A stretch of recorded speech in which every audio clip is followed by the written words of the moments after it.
Marble studios Avengers and গেমকে থিয়েটারে আবার দেখাবে এবং সেটা হবে আগামী বছর অ্যাভেঞ্জার্স ডুমসডে রিলিজ হওয়ার ঠিক 2 মাস আগে। রিপোর্ট অনুযায়ী ডুমসডে হবে এন্ড গেমের ডিরেক্ট সিকুয়েল। তাই এন্ড গেম পুনরায় রিলিজ করার কারণ হলো মার্বেল চাইছে ফ্যানরা এন্ড গেমের শেষ মুহূর্তের সাথে সরাসরিভাবে সংযুক্তভাবে ডুমসডে দেখতে পারুক। নিউ রিমেল অনুযায়ী সেপ্টেম্বরে যখন এন্ড গেম থিয়েটার আসবে তখন এর সঙ্গে একটি ব্র্যান্ড নিউ পোস্ট ক্রেডিট সিনও সংযুক্ত থাকবে। চলুন সবকিছু বিশ্লেষণ করি। মার্বেল ইনসাইডার ড্যানিয়েল আরপিকে বলেছেন যে ডুমসডে সরাসরি হবে অ্যাভেঞ্জার্স এন্ড গেমের সিকুয়েল।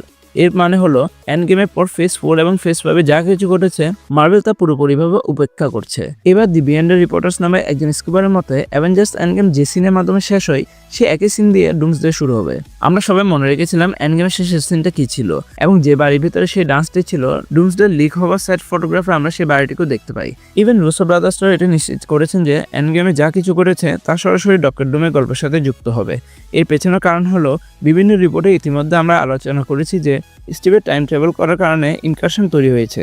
তাই মূলত এটি নিশ্চিত হয়ে যায় যে এন্ড গেম এবং ডুমসডে পরস্পরের সাথে সংযুক্ত এবং স্টিভ যে ইনকারশন তৈরি করছে তা থামানোর জন্য ডক্টর ডুম স্টিভকে টার্গেট করবে। এন্ড গেম এবং ডুমসডে যখন এতটা সংযুক্ত তখন একমাত্র লোকির গল্পই খুব গুরুত্বপূর্ণ থাকে। আমরা সবাই জানি লোকিরও ডুমসডে এবং সিক্রেট ইউনিভার্সে বড় ভূমিকা থাকবে।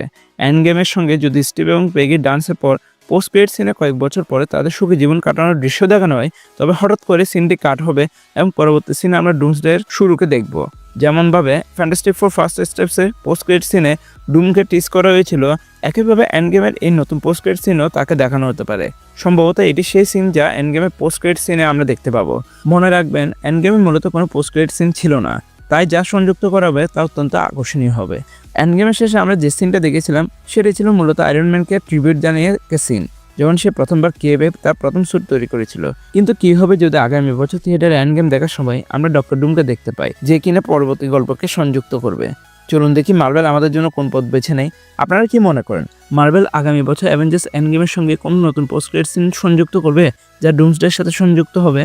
এবং যদি করে, আপনার মতে কোন সিনটি এন্ড গেম এবং ডুমসডের মধ্যে নিখুঁত সংযোগ তৈরি করবে? কমেন্ট সেকশনে জানান আপনাদের মতামত এবং থিওরিজ। আর ভিডিও ভালো লাগলে লাইক এন্ড শেয়ার করেন। চ্যানেলে নতুন হয়ে থাকলে চ্যানেলকে সাবস্ক্রাইব করেন। Thanks a lot for watching guys. দেখা হবে পরে কোনো ভিডিওতে।